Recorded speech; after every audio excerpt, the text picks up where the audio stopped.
joining us on Pre-Flight Playbook. I'm Gary Myers, and we're in front of Vesper Tavern here at Newark Airport Terminal C. And I'm really honored to have as my guest Pro Football Hall of Famer and all-around good guy, is what he wanted me to say, Harry Carson. Yeah. The list is long, but Super Bowl champion, Yeah. 9-time Pro Bowler, Yeah. 2-time first-team All-Pro, Yeah. Should have been more. 4-time second-team All-Pro, New York Giants Ring of Honor, and what he's best known for is being the originator of dumping the bucket of Gatorade on Bill Parcells' head, which is now a custom all-around sport. That's so sad. No iconic hits on the field. It's all about pouring Gatorade on the coach. The best free publicity that anybody could have gotten was Gatorade, because it was highlighted during the Super Bowl in 1986, Super Bowl 21. The best free publicity anybody could have gotten. All right, well, forget about Gatorade for a second. Yeah. How did you come up with that, and were you concerned of what Parcells' reaction was going to be? Well, I didn't really come up with it. It was really Jim Burt's idea. Sure, blame it on Burt. Yeah, the year before, in 1985, he was sort of riding, Parcells was riding Jim Burt all week when we were about to play against the Washington Redskins. And, Jim is one of those guys that he wants to get back at you. If you needle him, he's going to needle you back. And so, as the game was winding down, Burt said, that Parcells is such a SOB. And he said, we should get him. I said, what do you mean we should get him? He didn't say anything to me. He said it to you. He said, you're his guy. If I do something, he'll have my rear end. But if you do something with me, he won't say anything. So true enough, as soon as he took his headphones off, we got him with the Gatorade. That was the one and only time that it happened. Fast forward, 1986, we were playing the San Diego Chargers. We had just lost to the Dallas Cowboys. Nobody gave us a chance to beat the San Diego Chargers. So as the clock was winding down and we were winning, we were so jubilant that I just sort of went out of my mind. I grabbed a bucket of Gatorade and I threw it on Parcells. Now, Bill Parcells being Bill Parcells, he's very superstitious. If you do something one week and if it works, you have to keep doing it. So as we were winning during the course of the '86 season, as the end of the game was approaching, I found ways to douse him with the Gatorade. He took it in, great stride. I mean, he's one of us. He liked he liked to have fun, and we were having fun. And if it had offended him in any way, I would have never done it. But he was just about having fun during an '86 season, and so it became sort of a ritual that we sort of carried with us for much of the season. When the Super Bowl occurred, that was it. We did not do one more Gatorade shower to him, but everybody, had in sports had picked up the whole Gatorade thing. So, but at the Super Bowl, you got really creative, if I remember correctly, and you put on the yellow security jackets to sneak up from behind. Yeah, because I'm pretty sure he was looking for me to approach him in some way. And what most people don't know is I originally got him with Gatorade, and then I went back and I took my jersey off and shoulder pads and everything, and I put on the security jacket, and I got him again with the Gatorade. So he got a double dose. For a Super Bowl, Bill Belichick, he was our defense coordinator. He got drenched. Everybody got drenched on that day. Wellington Mara, we didn't do champagne in the locker room or anything like that, but we got him with, like Coca-Cola or something, and actually, we pulled him into the shower to get him wet. So, it was a time to celebrate, and we did. Harry, it's amazing that 33 years later. That's so long ago. I know, is it? Yeah. We're both old. Yeah. No, you speak for yourself. Okay. We're both young looking, but up there in years. But are you surprised at now it's become an expected ritual? It's a tradition now in football and maybe in some other sports. Now in baseball, on a walk-off hit, they dump the bubble gum over the guy's head or whatever. But a football coach can't win a Super Bowl anymore without getting the Gatorade dumped on him. Yeah, I'm really surprised that this thing has had legs all of these years. And, guys who weren't even thought of when we played, Super Bowl 21, they're now doing the Gatorade shower with their coach and continuing to perpetuate the brand, which is Gatorade, freely. And no, but every time I see it, I smile because, it's something that shows respect, believe it or not, respect and the affection that you have for your coach. And coaches who are not respected or not liked, they don't get Gatorade showers. It's only those coaches who players love, that would run through a brick wall for them. Those are the guys who get the Gatorade showers. Did you ever think of patenting it and trying to make some money out of it, getting an endorsement No, deal? I was just too naive to think about that kind of stuff. I didn't really think it would have legs, so I really didn't think it was any big deal. But again, Gatorade, like if they use my likeness in any way, shape, or form during the course of commercials and so forth, Gatorade still, they would pass along $1 or $2. Oh, did they? Okay, all right. No, I mean still. Just to use my likeness. I mean, it's kind of nice that you're in a commercial and, maybe for a fraction of a second, and there's a check that kind of shows up in the mailbox, just because of them using your likeness, pouring gooey, cold Gatorade on the coach. Nice. I didn't know you had that little perk going for you. Well, I shouldn't have said that, but, it's... Harry, on a more serious subject, 2006, when you got into the Pro Football Hall of Fame, and we won't even talk about how the wait was much too long. It's irrelevant now.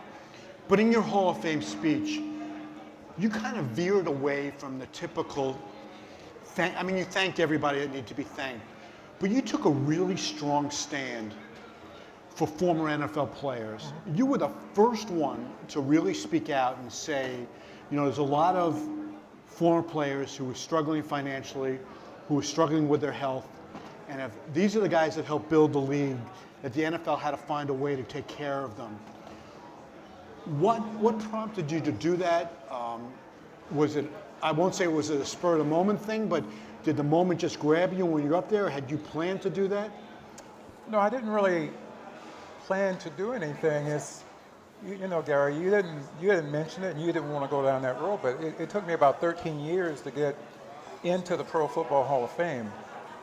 And so during that time, you hear a whole bunch of other players talk about the issues that they were sort of dealing with pensions and benefits and so forth. And so I sort of knew what was happening in the former player community. And there was a lot of bitterness that was there, aimed at president of the NFLPA, Gene Upshaw, the commissioner, and so forth. And so what I did was, that was all sort of bottled up inside of me, that my peers were having all of these issues. And so when I got up to speak, I didn't really write anything down. I just got up and I said, I got to get something off my chest. And I knew that nobody could edit whatever I was going to say. Right. I did radio, television interviews, and if I said something disparagingly about former players, it would be edited out because it would be like an affront to the NFL. Right. But who was speaking for those guys who no longer had a voice since they had already played the game? And so I felt like it was my opportunity to use that platform to talk about the issues of retired players. And it was just basically, if the players that you trot out every year in the Pro Football Hall of Fame, you trot those guys out and you call them the greatest players and they made the game what it is, they need to do a better job of taking care of not only those players, but every player who has played in the National Football League. Because once you leave, you no longer have a voice. Nobody really cares about what you have to say because you've already, played the game and everything. But I had the opportunity to at least make a statement. Right. And so that's why I went down that road, because those guys, they didn't really have a voice. And I was kind of proud, being proud to use the opportunity to be their voice. I just want to remind people you're watching Pre-Flight Playbook here at Newark Airport in front of Vesper Tavern. I'm Gary Myers and Harry Carson, Pro Football Hall of Famer. Harry, did you get any backlash from that in the days or weeks after that, from the league or the Players Association or from the Hall of Fame itself? No, I didn't get any backlash. If anything, there were many guys who I played with and also against who thanked me for speaking on their behalf. And at that moment, there were guys who said, "Thanks, Harry, for saying what you said." He said, they said that they felt like we were all on the same team. And, that's all you can do is just do what you can for those who really don't have a voice. And, that's the way I've always sort of been with almost everything that I've done, not just in football, but, just in society. I mean, if you see something that's being done and somebody's being treated unfairly, you speak up for them. And so that's one of the reasons why, I've worked for the last 13, 14 years with the Fritz Pollard Alliance in regards to diversity of coaches and general managers and, in the National Football League. So I just sort of see myself as an advocate, not necessarily for me, but for those who don't really have a voice. Where do you think the NFL is today on these healthcare issues as opposed to 2006 when you first really brought it into the public consciousness? Well, from a health standpoint, I mean, they're doing everything, I think. They're doing everything that they can do to try to make the game safer. I mean, they've come under criticism of, the whole issue of life after the game and, trying to take care of players once they've left the game and so forth. In regards to the whole issue of traumatic brain injury, that's an area where they can't win that because, you talk about trying to make the game safer. The game is what it is. It is a collision sport that when you have bodies flying around at high rates of speed, bad things are going to happen. And, you hear people talk about, well, if they make the helmet more sophisticated and so forth, maybe that'll help. The helmet protects the skull. It does not protect the brain. The brain is encased inside of the skull. So when you get hit and you stop, suddenly the brain continues to, just like an egg yolk, the brain continues to travel forward and it hits the inside of the skull, and then you have bruising on the brain. So there is absolutely, and this is just me. I don't want to tell any. You talk from experience on this. You had like 13 concussions during your career. Well, I had a few. I'm not going to go and say how many because I just know that I probably had between 5 and 15. But just to be on the safe side, I was one of those guys who was giving out the concussions because that's the way I was taught to play the game, to use my forearm and put it in the face of a offensive lineman that's trying to block me.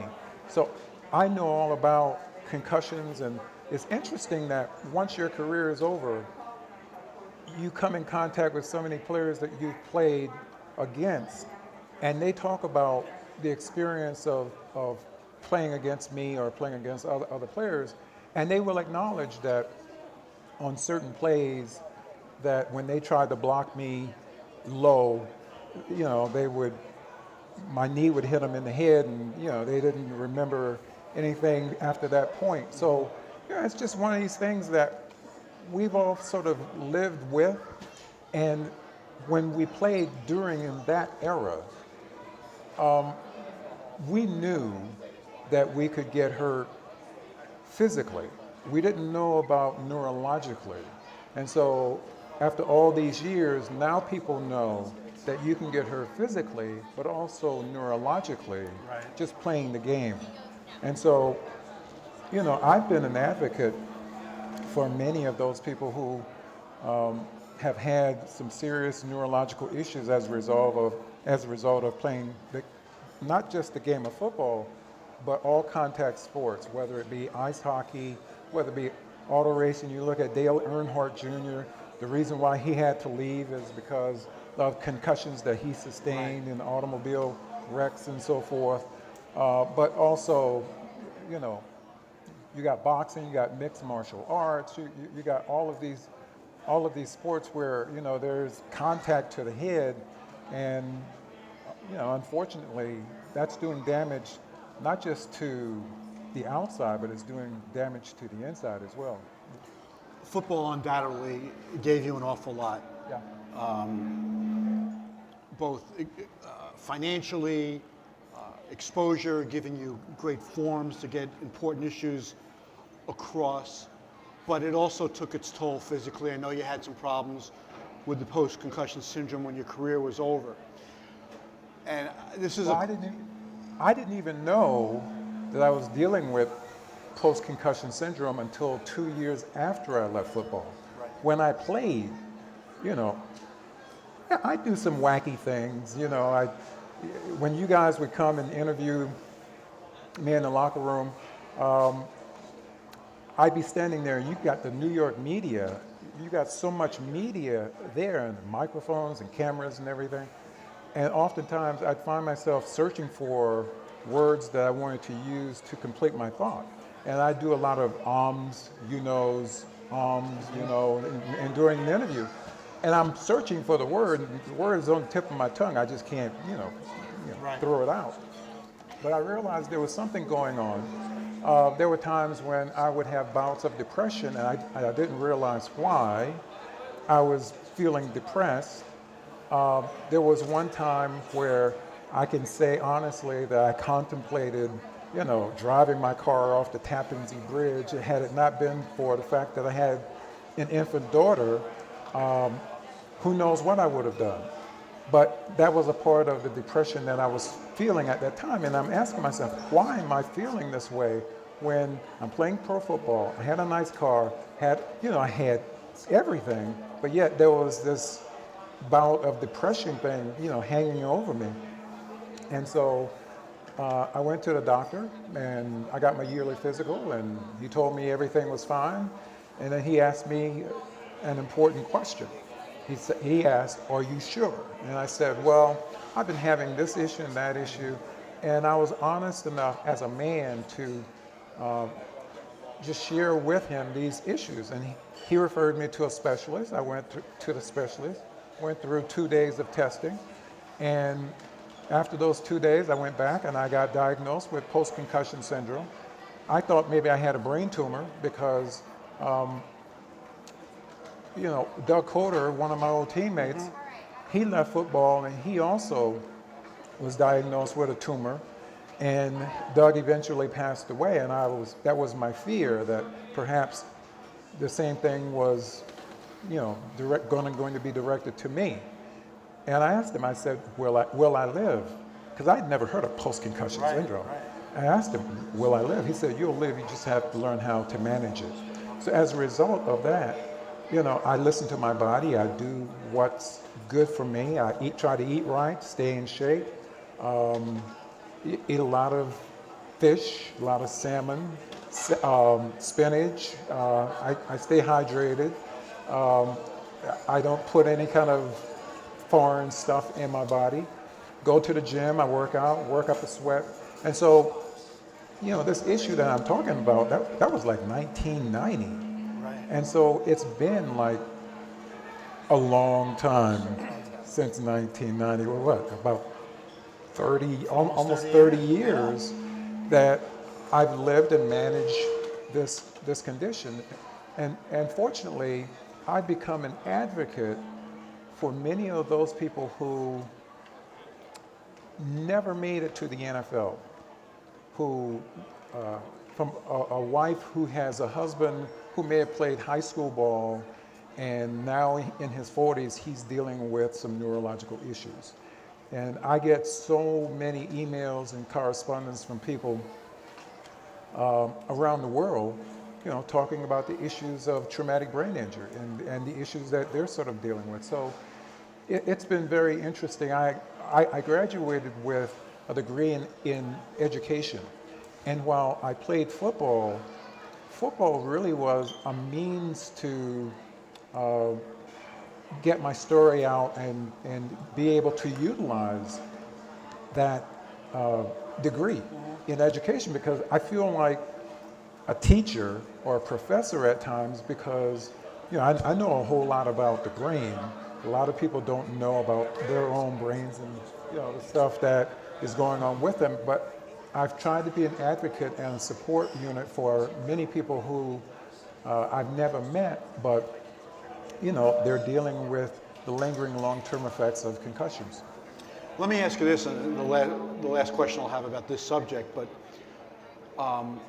what stopped you from driving to the Tappan Zee Bridge when you had those thoughts? Because we've seen, the sad, unfortunate stories of Dave Duerson and Junior Seau, where they could not stop themselves, They knew something was going on, because as a result of what they did, they shot themselves, but they shot themselves in the heart, right, as opposed to in the head. And they knew something was going on. And so with me, I just had like a brief thought. I mean, it wasn't like something that I was contemplating and I had a plan or anything like that. I was, at that time, I lived in Ossining, New York. Right. I drove all the way from Ossining, New York, in Westchester, to Giant Stadium. And so, oftentimes, you drive across the Tappan Zee Bridge, and I'd see where, someone had stopped their car and jumped off the bridge, whatever. And I thought about, what if I did that? And for a brief moment, I thought about doing that. And then I thought, if I did something to myself, what would happen to my daughter? And my daughter at that time must have been like 1. And, I thought well enough not to go down that road. So in so many ways, I credit my daughter as an infant as the reason why I didn't do anything to myself. And so, I've done what the doctor instructed me to do, and that is learn how to manage it. And so I've learned how to manage the issues that I've dealt with over the years. I do a lot of work with brain injury survivors. I do a lot of work with wounded warriors who are dealing with post-concussion syndrome, but also post-traumatic stress disorder. And so, it's, perhaps God put me in a position to be an advocate to talk about this issue. I don't run away from it. I meet it, front and center. I think that me being able to talk about it has saved the lives of a lot of people, because they, quite frankly, they have not really figured out where to go and what their life is going to be. And I talk about the same thing as what my doctor said. You have to learn how to manage it. And I've learned how to manage it, and you can live with it. You just have to understand that, you might be thinking a little differently than the way you used to think. And so, I'm very proud of the work that that I've done. I've gone to Congress and, I've talked about traumatic brain injury. I've shared my thoughts and my beliefs. I've petitioned the Surgeon General to put on permission slips for kids to play a warning that playing the game could be hazardous to your health from a neurological standpoint. I think parents should be fully aware as to what they're signing your kids up for, because you don't know what might happen down the road, not just when they're playing, but 15, 20, 30 years down the road.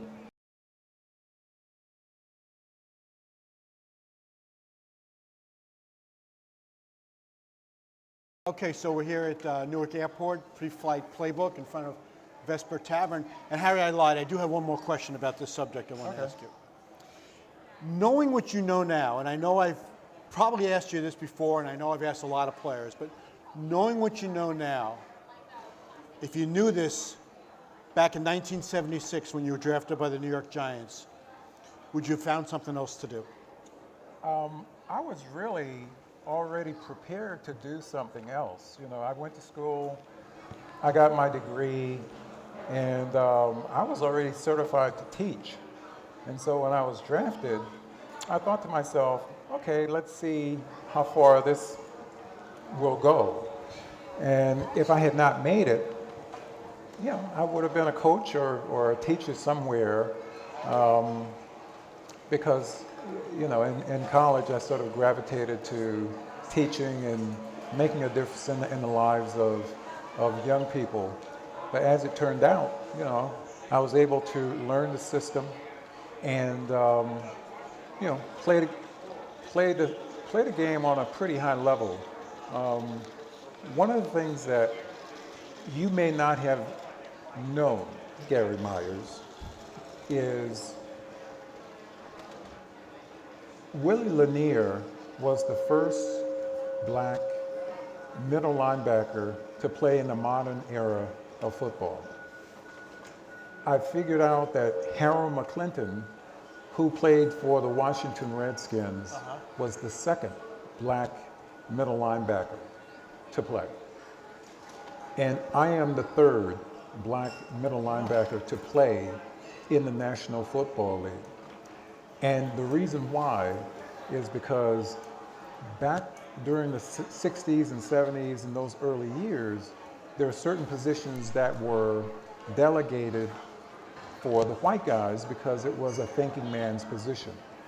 Had it not been for Marty Schottenheimer drafting me personally and then teaching me how to play the game, because I'd never been a Mike linebacker, I was a defensive lineman.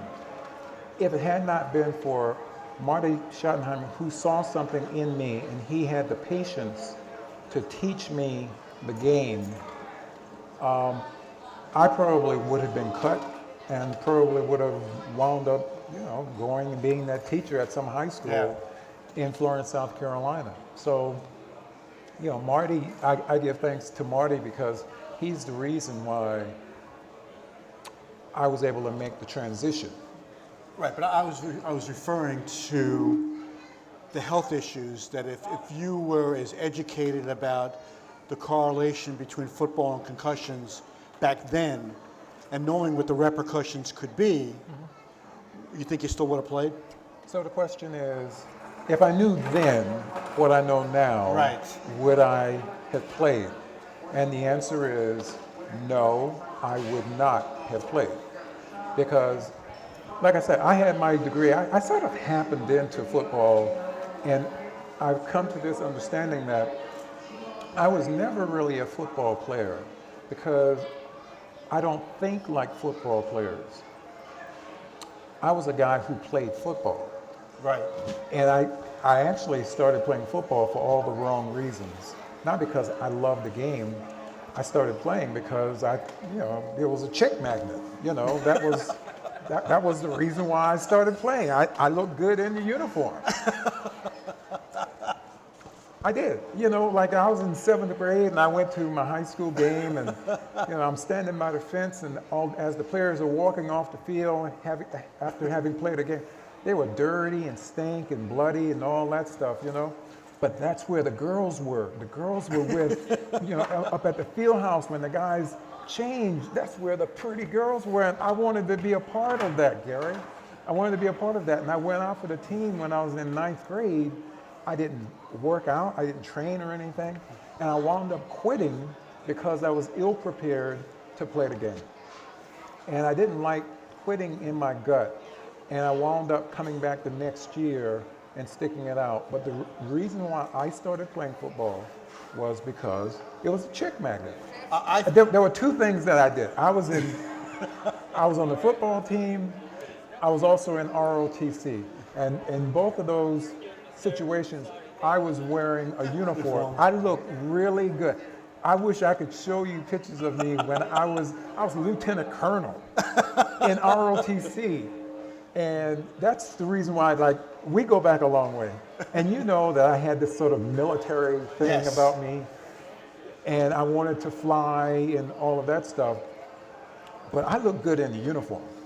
And that was the catalyst. That was the reason why I wanted to play. It wasn't because I loved. I think that's as good a reason as I've ever heard for playing football and being an ROTC. But again, in answering your question, given what I know now, if I had to do it all over again, I would not have done it. Okay, so we're here in New Jersey, in the New York area, and that 1986 Giants Super Bowl team, the first of their 4 championship teams in the Super Bowl era, is romanticized. And it might be the most popular, inspirational, whatever other word you can, as Harry's letting everybody know, he was responsible for this. I like Giants. All right. And we hope everybody who's watching this, if you just got off your flight, that you had a nice, safe flight. And if you walk into your flight, you have a great flight. But as far as the 86 Giants are concerned, I mean, like I said, that team is beloved, as we can see as people are walking by here, all waving to Harry and coming over for his autograph. But that was a really special team. Yeah. And in talking to you guys over the last 33 years, again, hard to believe it's such a long time, you guys have formed a bond, I think, unlike any other single team I've ever been around or experienced. What made that team so special? And was it the coach? Was it the fact that, Lawrence was on the team and Carl Banks, and you guys were among the greatest set of linebackers ever assembled on one team? What made that team so special? And why do you think the people in this area still talk about it? Gary, I played on a lot of teams, whether it be high school, college, pro, and some of those teams were not really good teams, And the 86 team was the one team where everybody on that team, after losing to Chicago in 85, everybody subverted their ego and everybody checked their ego at the door to reach a goal. And that goal was to be a world champions. And so nobody cared about who got the credit. Nobody cared about, how many times, they touched the ball. Everybody just wanted to win. And that was a team that was very unselfish. And out of the 21 years that I played organized football, that was the absolute best team that I've ever been a part of. Now, I appreciate all the other teams that I've been a part of, but that was the absolute best. And when you win a championship, you create a bond. And that bond is with you forever and ever and ever. And so when I talk about Bill Belichick and that team has a bond and a relationship that is tight. Bill Parcells, Lawrence Taylor, Phil Simms, everybody on that team as Parcells would say a long time ago, we all bled the same blood, and it was blue. And so we look out for one another, we love one another, we're like brothers. Bill Parcells lost his brother last week. And so when he lost his brother, it's imperative that his players rally around him at this time of loss for him. And so I called him up, found out he was going to be at the game last week, and I made it a point, not that I wanted to go to the game, but I made it a point to go to the game so I can just look at Bill Parcells and give him a hug and know that, you know, his players care about him, his players love him, so forth. And so I have a wide range, extensive family of guys who I love and care about, you know, because we're all part of that bond. When it comes to Parcells and Belichick, you were the guy in the locker room that Parcells always used to say, you know, my guys, and it was you and George and Phil and Lawrence, but and there were many captains on that team, but you were really the captain. I remember at the Super Bowl, Parcells sent you out there by yourself instead of with the other captains for the coin toss, and the Broncos had about 42 guys out there. That was a role that you took so seriously, and you still consider yourself the captain of that team. And because you stopped playing and everybody's retired, you still do a lot of things that a captain would epitomize. Yeah. Captain for life, you call yourself. Yeah. Right. Well, I don't call myself that. Well, they call you that, right? They call me that. Jim Burt, Phil McConkey, you know, guys of that ilk, they call me their captain for life. And so if they're going to dub me with that, I don't have a problem with it.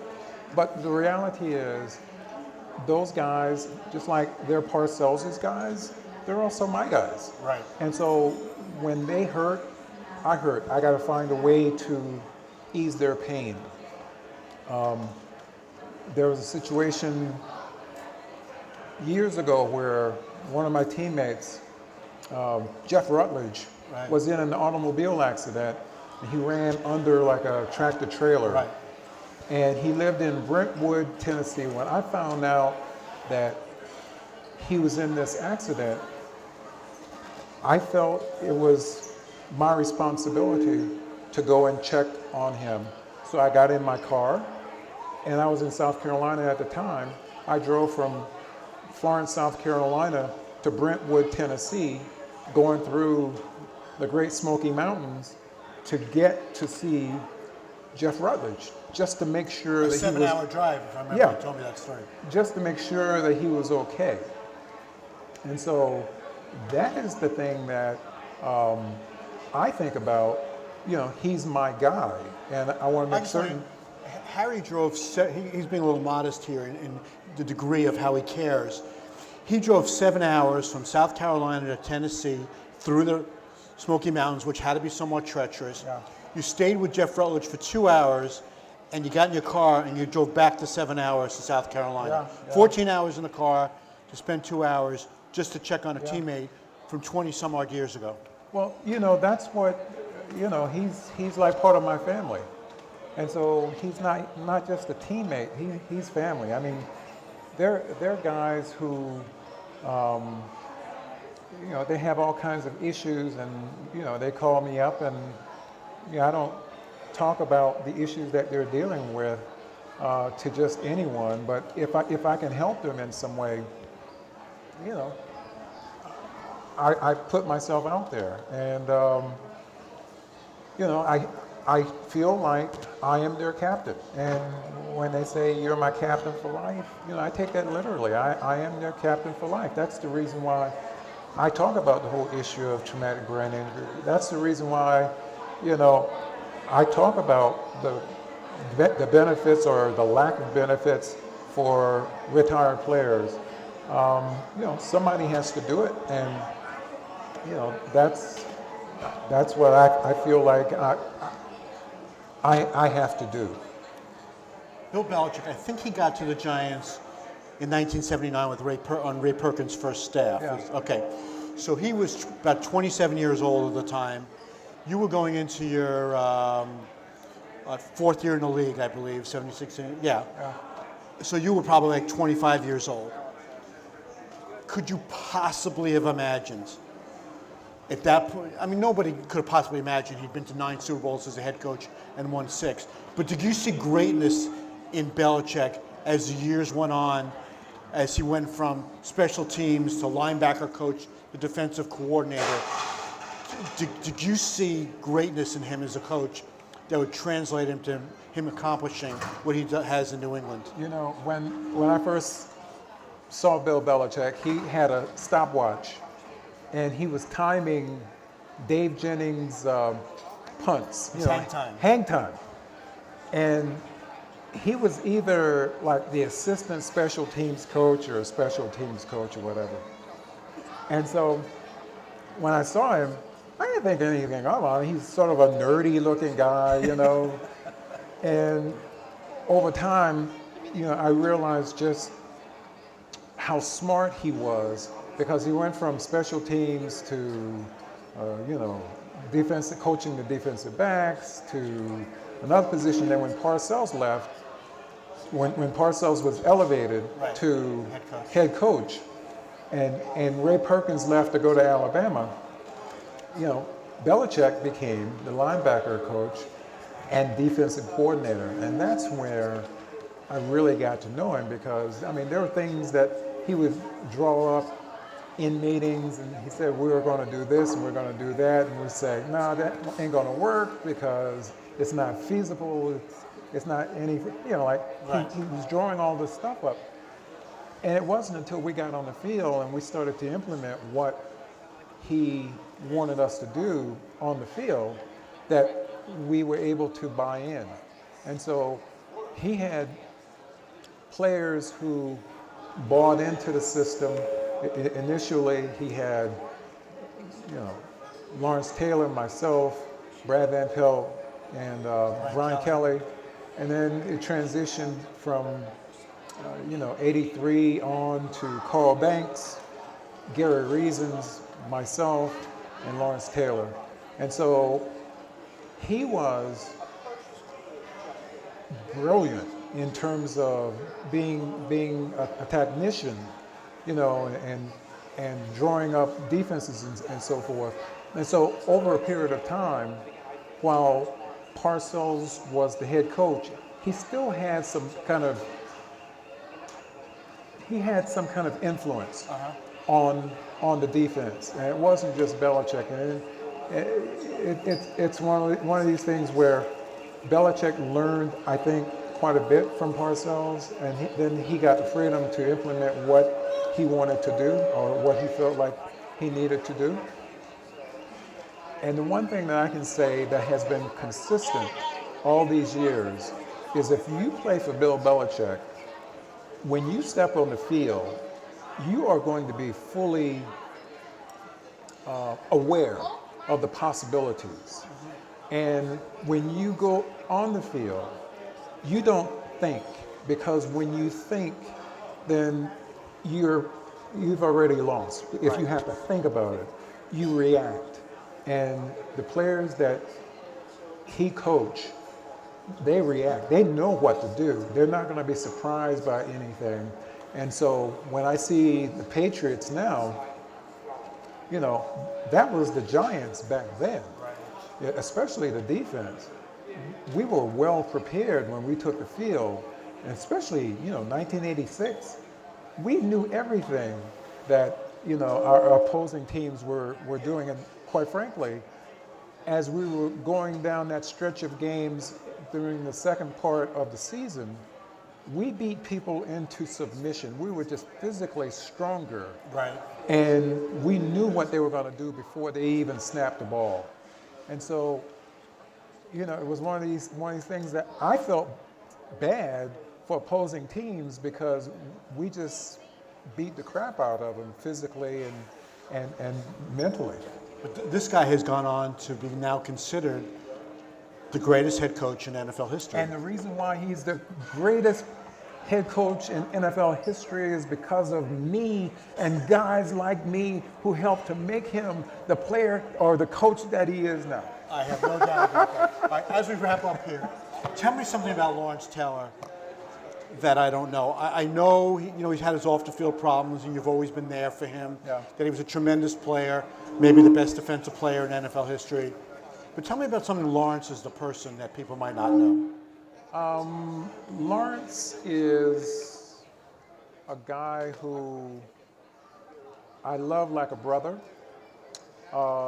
We've had issues in the past, but just like any other family or just like any other relative, you learn to live with these issues, and you don't necessarily drag them with you over the years. But Lawrence, to me, is he's a sweetheart of a guy. I know that he wants to always be that alter ego that I hate, but I know a different side of him.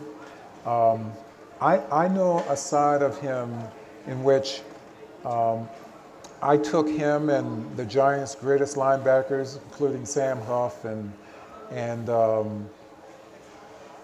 Sam Huff, Carl Banks, Brad Van Pelt, Brian Kelly. We all went to Walter Reed Army Medical Center to see the wounded veterans who were, coming home from Iraq back in the early 2000s. And nobody knows how Lawrence was feeling about going in. I mean, he was like a little kid. He didn't want to see these guys who had been shot or wounded and who lost a leg or part of their skull. And he was a softie. Nobody knows the side of Lawrence Taylor that went to Mexico to help build houses for Habitat for Humanity. Nobody knows that side. I told everybody the morning of the build, I said, make sure you wear your work clothes. And so when I met with everybody like at 4:30 in the morning, Lawrence was wearing like a golf shirt and a golf vest and golf pants. And I said, where are your work clothes? He said, this is what I work in. Come to find out, he had never really done one day of manual labor. Wow. And we went and we started building houses with former President Jimmy Carter. And he did not want to stop. I mean, we stopped for lunch. How long ago was This was probably 14, maybe 15 years ago. Okay. And we all stopped for lunch. He did not want to stop because he was just so into, mixing concrete and laying bricks and all of this stuff. And so that's a side of him that very few people have seen. And so I admire that side of him. I know about the other stuff, but that's the stuff that I prefer to concern myself with when I'm dealing with him. Okay, well, that's a good way to end right here. Pre-Flight Playbook. Is that it? You got anything else you want me to ask you? Well, you can ask me anything you want. You guys have any questions? No, they don't have any questions. Well, you can stick around and sign some more, guys. You've been a tremendous guest. As always, I love talking to you. Thank you very much for watching Pre-Flight Playbook here at Newark Airport Terminal C in front of Vesper Tavern, and we'll see you next time. And I'm Gary Myers, Harry Carson, Hall of Famer, Super Bowl champion. And all-around nice guy. And all-around nice guy. Thanks again.